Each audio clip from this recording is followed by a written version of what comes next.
TV。Hello， 大家好，我是 Lisa。最近又到了开始申请学校的季节了，相信有很多人已经开始准备在申请转学了吧？所以我们今天就来聊聊如何写出好的 personal statement。首先，如果你决定只转学到州立大学的话呢，那你可以不用看这个影片了，因为州立大学呢，它不需要你提交 personal statement。那今天这个影片呢，是以申请加州大学 UC 系统的学校为主哦。那我们就开始吧。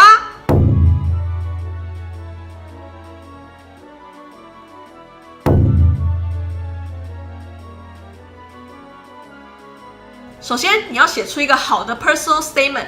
第一件事情你要做的就是呢，一定不要写废话，不是尽量哦，是一定不要哦。你可以不用写你的名字啊、出生年月日啊、在哪里出生的啊、爸爸妈妈、哥哥姐姐、爷爷奶奶叫什么名字啊，因为根本就没有人 care。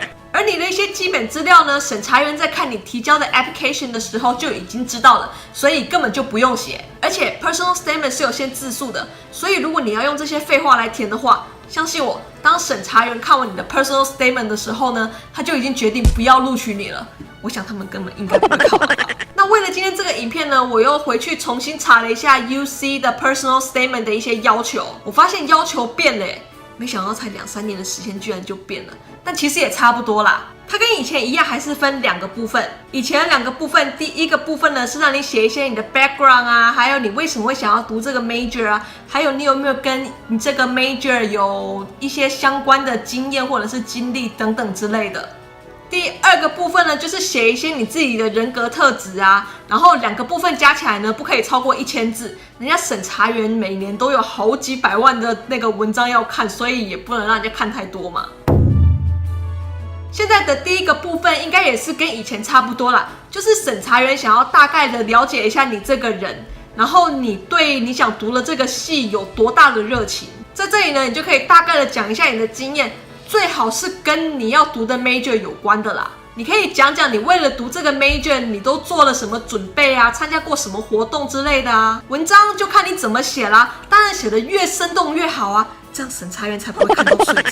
其实有一些在别人眼里看起来微不足道的事情呢，你都可以把它放大来写。例如呢，我只是在社区大学的时候呢，有教过一个小朋友拉小提琴，然后也没有教很久，但是呢，我就把这件事情放大来写。我写我是怎么样有热情啊，我是怎么样教他，怎么样帮助他的，反正就是把它放大来写嘛。最重要的呢，就是可以让自己比较突出，可以表现自己哦。其实不一定要写你在读社区大学时候的经验哦，如果你读高中的时候呢，有更好的经验呢，也是可以拿来写啦。像我基本上就都是写我高中的经验啦。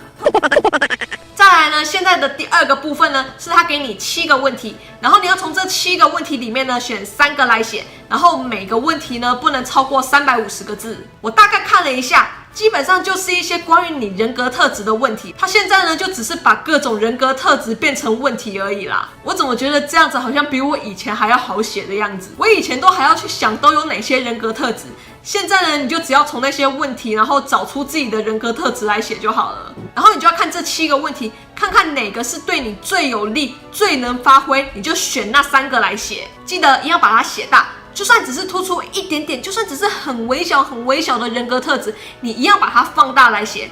嘘，不要告诉别人是我教你们哦。然后最后的最后，写完之后呢，不要急着交，因为很重要，所以说3次。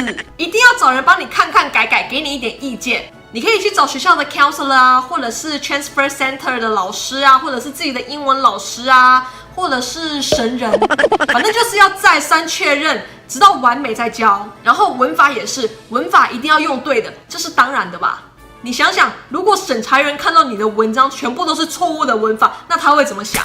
所以如果文法不好的话呢，一定要想办法找人改，但是千万不要找我，因为我文法超烂的。有一些学校啊，有 writing center 啊，或者是 learning center， 你可以去那些地方寻求帮助。最后呢，再傻逼死的告诉大家一个好消息。之前呢，有人问我说，他也想要转学到 UC Berkeley， 问我 personal statement 要怎么写比较好。于是呢，我找到了一个 Berkeley 的网站，它上面有写说 personal statement 呢 Berkeley 都重点开些什么东西。我会把网址呢放在下面的说明栏，有需要的朋友们呢可以去看一下，可以大概看一下了解一下 Berkeley 呢都喜欢什么类型的学生，然后 personal statement 呢就朝着那个方向去写。这就是所谓的知己知彼，百战百胜啊。那其他学校呢，我不知道有没有这个东西，因为我没有去找。所以呢，大家如果有需要的话，可以自己去找找看哦。好，那希望今天这个影片有帮助到你。喜欢的话呢，不要忘记按赞、按订阅、开铃铛、加分享哦。那我们就下次见喽。